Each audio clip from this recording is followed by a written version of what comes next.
राव इंद्रजीत दरअसल महान स्वतंत्रता सेनानी राव तुलाराम के वंशज हैं। राव तुलाराम 1857 के प्रथम भारतीय स्वतंत्रता संग्राम के एक प्रमुख नेता थे। उन्हें हरियाणा में राजनायक माना जाता है। उन्होंने 1857 के विद्रोह में महत्वपूर्ण भूमिका निभाई। उन्होंने रेवाड़ी में अंग्रेजों के खिलाफ बगावत की और खुद को स्वतंत्र घोषित करते हुए राजा की उपाधि धारण की। उन्होंने अपने चचेरे भाई गोपाल देव के साथ अहिरवाल क्षेत्र का नेतृत्व संभाला और रेवाड़ी के लोगों से दान और कर्ज लेकर लगभग 5,000 सैनिकों की एक विशाल सेना तैयार की। उन्होंने अपनी सेना को मजबूत बनाने के लिए तोप ढालने का कारखाना भी स्थापित किया। उन्होंने नसीबपुर नारनौल के मैदान में अंग्रेजों से युद्ध किया, जिसमें उनके हजारों सैनिक शहीद हुए। उन्होंने ब्रिटिश सेना को कड़ी टक्कर दी और ब्रिटिश सेना के कमांडर जेरार्ड और कप्तान वॉलिस को भी मार गिराया। उन्होंने दिल्ली के क्रांतिकारियों को सैन्य बल, धन और युद्ध सामग्री से सहायता प्रदान की तथा अंग्रेजों से हारने के बाद वे तात्या टोपे के साथ जुड़े और फिर ईरान और अफगानिस्तान जाकर मदद मांगी। उनकी रूस के साथ संपर्क स्थापित करने की भी योजनाएं थीं। राव तुलाराम एक कुशल प्रशासक और उत्कृष्ट सेनापति थे। उन्हें कई भाषाओं का ज्ञान था और वे तत्कालीन ऐतिहासिक घटनाओं पर गहरी नज़र रखते थे। राव तुलाराम काबुल में बीमारी के कारण 23 सितंबर 1863 को निधन हो गया। उन्हें भारत की स्वतंत्रता के लिए उनके महान योगदान के लिए याद किया जाता है। 1857 की क्रांति में भागीदारी के कारण ब्रिटिश हुकूमत ने 1859 में राव तुलाराम की रियासत को जब्त कर लिया था। हालांकि उनकी दोनों पत्नियों का संपत्ति पर अधिकार कायम रखा गया। बाद में 1877 में उनकी उपाधि उनके पुत्र राव युधिष्ठिर सिंह को अहिरवाल का मुखिया पदस्थ करके लौटा दी गई। राव युधिष्ठिर सिंह का जन्म 1857 के स्वतंत्रता संग्राम के समय हुआ था। जब वे लगभग 2 महीने के थे, तब रेवाड़ी राज परिवार 1857 के युद्ध में अंग्रेजों से लड़ रहा था और उन्हें ठिकाना मलसेसर के सरदार राव दुल्हे सिंह की देखरेख में भेज दिया गया था। राव युधिष्ठिर सिंह ने गौहत्या की रोकथाम के लिए गौरक्षण सभा नामक एक विभाग भी बनवाया, जिसमें कुल 70 सदस्य चयनित किए गए थे। उन्हें उनकी धर्मपरायणता के कारण संतों ने धर्म मंडप और गौवंश रक्षक की पदवी से भी विभूषित किया था। 1874 में राव युधिष्ठिर सिंह ने रेवाड़ी में दुनिया की प्रथम गौशाला का निर्माण करवाया था। वे स्वामी दयानंद सरस्वती से बहुत प्रभावित थे। राव युधिष्ठिर सिंह की कोई संतान नहीं हुई, तो उनकी माता रानी सूरज कंवर ने अपने रिश्तेदार राव बलबीर सिंह को गोद दिया था। इस तरह राव बीरेंद्र सिंह ने रेवाड़ी की रियासत को आगे बढ़ाया। राव इंद्रजीत सिंह के पिता का नाम स्वर्गीय राव बीरेंद्र सिंह था। वे हरियाणा के एक प्रमुख राजनेता थे और उन्होंने भारतीय राजनीति में महत्वपूर्ण योगदान दिया। राव बीरेंद्र सिंह ने 1952 में स्वतंत्र भारत के पहले चुनाव में राव बीरेंद्र सिंह ने रेवाड़ी विधानसभा से एक स्वतंत्र उम्मीदवार के रूप में चुनाव लड़ा, लेकिन उन्हें हार का सामना करना पड़ा। राव बीरेंद्र सिंह 1967 में नए हरियाणा प्रदेश की नवगठित हरियाणा विधानसभा के 17 मार्च 1967 से 23 मार्च 1967 तक प्रथम विधानसभा अध्यक्ष रहे। हरियाणा के पहले मुख्यमंत्री भगवत दयाल शर्मा के इस्तीफे के बाद राव बीरेंद्र ने प्रदेश के दूसरे मुख्यमंत्री बने। उनका कार्यकाल 24 मार्च 1967 से 2 नवंबर 1967 तक कुछ महीनों के लिए रहा। कांग्रेस से नाराज होकर राव बीरेंद्र सिंह ने 1968 में विशाल हरियाणा पार्टी बनाई थी। बाद में आपातकाल के बाद इंदिरा गांधी के आग्रह पर उन्होंने अपनी पार्टी का कांग्रेस में विलय कर दिया। राव बीरेंद्र सिंह 1970 का लोकसभा चुनाव हार गए। दरअसल आपातकाल के बाद हुए इस चुनाव में राव बीरेंद्र सिंह कांग्रेस के टिकट पर लड़े, लेकिन जनता पार्टी की लहर में हार गए। ये उस समय की एक बड़ी हार थी, क्योंकि कांग्रेस पूरे देश में केवल 154 सीटों पर सिमट गई थी। राव बीरेंद्र सिंह में 1967 में पटौदी से विधानसभा चुनाव, 1971 में महेंद्रगढ़ से लोकसभा चुनाव और 1977 में अटेली से विधानसभा चुनाव में जीत दर्ज की थी। 1980 में केंद्र में कांग्रेस सरकार बनने पर इंदिरा गांधी ने उन्हें कृषि, सिंचाई, ग्रामीण विकास, खाद्य एवं आपूर्ति जैसे महत्वपूर्ण विभागों का जिम्मा सौंपा था। इसके बाद 1984 में लोकसभा के लिए भी चुने गए। उन्होंने अपने जीवन में किसानों, मजदूरों और गरीबों के हितों के लिए काम किया, जिसके कारण उन्हें किसानों का मसीहा भी कहा जाता था।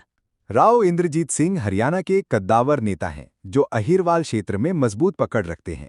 उनका राजनीतिक सफर काफी लंबा और सफल रहा है।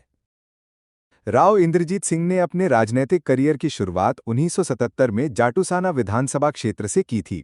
उन्होंने ये चुनाव जीतकर राजनीति में शानदार आगाज किया। इस तरह 1977, 1982, 1987 एवं 2000 सहित वो जाटूसाना विधानसभा से वो 4 बार विधायक चुने गए। इस दौरान उन्होंने हरियाणा सरकार में कई महत्वपूर्ण विभागों में मंत्री के रूप में कार्य किया है, जिनमें खाद्य एवं आपूर्ति, स्वतंत्र प्रभार 1986 से 1987, पर्यावरण वन, चिकित्सा और तकनीकी शिक्षा, कैबिनेट मंत्री 1991 से 1996 शामिल हैं। वो 1998 में महेंद्रगढ़ लोकसभा से पहली बार 12वीं लोकसभा के लिए कांग्रेस के टिकट पर सांसद बने। 13वीं लोकसभा का चुनाव 1999 में चुनाव हार गए। वो भारतीय जनता पार्टी बीजेपी के उम्मीदवार डॉक्टर सुधा यादव से हार गए। ये उनके राजनीतिक करियर की पहली और अब तक की एकमात्र हार थी। 2004 में 14वीं लोकसभा के लिए महेंद्रगढ़ से दोबारा निर्वाचित हुए। इस दौरान उन्होंने मई 2004 से 2006 तक विदेश राज्य मंत्री और फरवरी 2006 से 2009 तक रक्षा राज्य मंत्री का पद संभाला। 2009 में 15वीं लोकसभा के चुनाव में तीसरी बार गुड़गांव सीट से कांग्रेस के टिकट पर निर्वाचित हुए। 2014 में इन्होंने उस समय के सीएम भूपेंद्र हुड्डा से नाराजगी जताते हुए कांग्रेस छोड़कर भाजपा का दामन थाम लिया। 2014 में 16वीं लोकसभा चुनाव में भाजपा की टिकट पर गुड़गांव से चुनाव जीतकर संसद पहुंचे। 2019 में 17वीं लोकसभा में गुरुग्राम लोकसभा सीट से 5वीं बार सांसद चुने गए तथा 2024 में पुनः गुरुग्राम लोकसभा सीट से 6ठी बार सांसद चुने गए। वर्तमान में वो सांख्यिकी और कार्यक्रम कार्यान्वयन मंत्रालय के राज्य मंत्री स्वतंत्र प्रभार, योजना मंत्रालय के राज्य मंत्री स्वतंत्र प्रभार और संस्कृति मंत्रालय में राज्य मंत्री की जिम्मेदारी संभाल रहे हैं। रामपुरा हाउस न केवल राव इंद्रजीत सिंह के परिवार का पुश्तैनी निवास है, बल्कि ये भारतीय यादव महासभा का मुख्य कार्यालय भी है, जिसके राव इंद्रजीत सिंह अध्यक्ष हैं। ये हरियाणा के रेवाड़ी में स्थित है। ये ऐतिहासिक और सांस्कृतिक महत्व का स्थान है क्योंकि राव इंद्रजीत सिंह 1857 के प्रथम स्वतंत्रता संग्राम के नायक राव तुलाराम के परपोते हैं।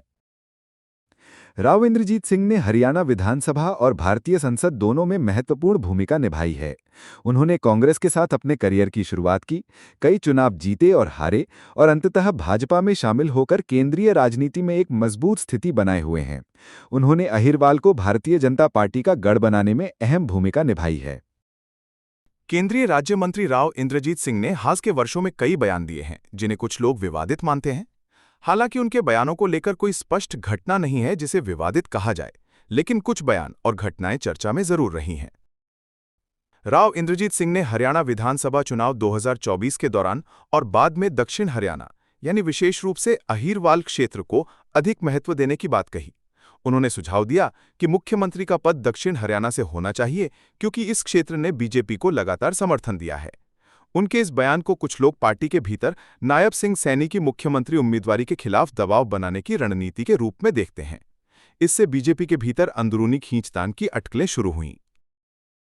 2024 के हरियाणा विधानसभा चुनाव के बाद राव इंद्रजीत ने एक सभा में बिना नाम लिए पूर्व मुख्यमंत्री मनोहर लाल खट्टर पर निशाना साधा। उन्होंने कहा कि एक पूर्व मुख्यमंत्री ने दक्षिण हरियाणा में नए नेता बनाने की कोशिश की और हमें बांटने की कोशिश की। इस बयान ने बीजेपी के भीतर क्षेत्रीय और नेतृत्व से जुड़े तनाव को उजागर किया। 2024 में राव इंद्रजीत ने नीट पेपर लीक मामले पर बोलते हुए कहा कि ऐसी घटनाएं सरकार के प्रति जनता, विशेष रूप से युवाओं का विश्वास कम करती हैं। उन्होंने हरियाणा में भी पेपर लीक की घटनाओं का जिक्र किया और गलत को गलत कहने की बात कही। कुछ लोगों ने इसे बीजेपी की केंद्रीय और राज्य सरकारों की नीतियों पर अप्रत्यक्ष आलोचना के रूप में देखा। राव इंद्रजीत ने जून 2024 में चंडीगढ़ में अपनी बेटी आरती राव के सरकारी आवास पर दक्षिण हरियाणा के 12 विधायकों के लिए डिनर का आयोजन किया। इसे डिनर डिप्लोमेसी कहा गया और इसे बीजेपी हाईकमान पर दबाव बनाने की रणनीति के रूप में देखा गया, जिससे विवाद उत्पन्न हुआ।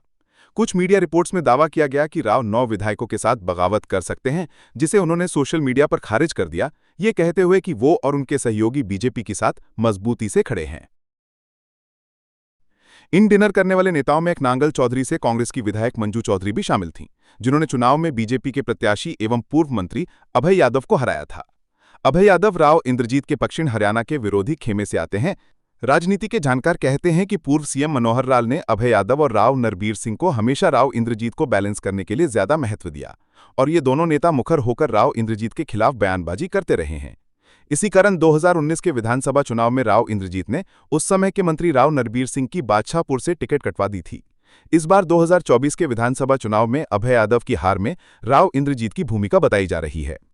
अभी कुछ दिन पहले राव इंद्रजीत की बेटी आरती राव, जो कि हरियाणा की स्वास्थ्य मंत्री हैं, ने दावा किया कि दक्षिण हरियाणा में उनके द्वारा बनाई गई हवा के कारण बीजेपी ने 2024 की विधानसभा चुनाव में जीत हासिल की। इस बयान की बीजेपी के पूर्व मंत्री डॉक्टर अभय सिंह यादव ने आलोचना की, जिससे अहिरवाल क्षेत्र में पार्टी के भीतर तनाव बढ़ गया। हालांकि बाद में आरती राव अपने इस बयान से पलट गई। राव इंद्रजीत सिंह के बयान अक्सर उनके क्षेत्रीय प्रभाव, खासकर अहिरवाल और दक्षिण हरियाणा में उनके मजबूत आधार को रेखांकित करते हैं। उनके बयानों को बीजेपी के भीतर नेतृत्व की दौड़ या क्षेत्रीय समीकरणों को साधने की रणनीति के रूप में देखा जाता है। हालांकि उनके द्वारा खुलकर बगावत या पार्टी विरोधी गतिविधि की कोई पुष्टि नहीं हुई है और उन्होंने हमेशा बीजेपी के प्रति अपनी निष्ठा दोहराई है। राव इंद्रजीत सिंह के बयान, विशेष रूप से मुख्यमंत्री पद की दावेदारी और क्षेत्रीय प्राथमिकता की मांग ने हरियाणा बीजेपी में चर्चा और कुछ हद तक विवाद को जन्म दिया है। हालांकि इन्हें पूरी तरह विवादित कहना अतिशयोक्ति हो सकता है, क्योंकि ये अधिकतर पार्टी के भीतर सत्ता और प्रभाव की राजनीति से जुड़े हैं। वैसे भी राव इंद्रजीत अपने सधे हुए लहजे में सीधी बात करने वाले ज़हीन नेता हैं, जिनका हरियाणा की राजनीति में अपना अलग एवं विशिष्ट मुकाम है। अब बात करते हैं हरियाणा की राजनीति से उनके रिटायर होने की अटकलों पर। ऐसी चर्चाएं हैं कि भाजपा ने एक खास रणनीति के तहत उनकी बेटी आरती राव को कैबिनेट मंत्री बनाया है, ताकि केंद्र से राव इंद्रजीत को मंत्री के पद से मुक्त किया जा सके और भविष्य में उनकी टिकट भी काटी जा सकती है। सीधे तौर पर तो भाजपा इस तरह का निर्णय नहीं लेगी, परंतु आजकल अखबारों में व मीडिया के माध्यम से उनके रिटायर होने की खबरें छनकर आने लगी हैं। हवाला उनके उम्र का दिया जा रहा है। आगामी 11 फरवरी यानी 2026 में राव इंद्रजीत पूरे 75 साल के हो जाएंगे। इनका जन्म 11 फरवरी 1951 को हुआ था। हुआ यूं कि आरएसएस प्रमुख मोहन भागवत ने 75 साल की उम्र पूरी होने के बाद राजनीतिक तौर पर रिटायरमेंट का बयान क्या दिया, हरियाणा के भी कई दिग्गज नेताओं की टेंशन बढ़ गई। साउथ हरियाणा में भाजपा के कद्दावर और असरदार नेताओं में शामिल राजा साहब भी उम्र के इसी पड़ाव पर पहुंचने को हैं। 6 महीने बाद वे क्लब 75+ में शामिल हो जाएंगे। ऐसे में उनके विरोधियों ने अभी से प्रचार करना शुरू कर दिया है कि राजा साहब की रिटायरमेंट भी नज़दीक आ गई है। बांगर वाले चौधरी की तरह राजा साहब भी किसी ट्रेजेडी किंग से कम नहीं है। दक्षिण हरियाणा में चौधर लाने का उनका ख्वाब अभी भी अधूरा है। बेशक वे अपनी बेटी को राजनीतिक उत्तराधिकारी के तौर पर सेटल कर चुके हैं। अब ये देखना रोचक रहेगा कि राजा साहब रिटायर होते हैं या फिर उन्हें स्पेशल एक्सटेंशन मिलती है।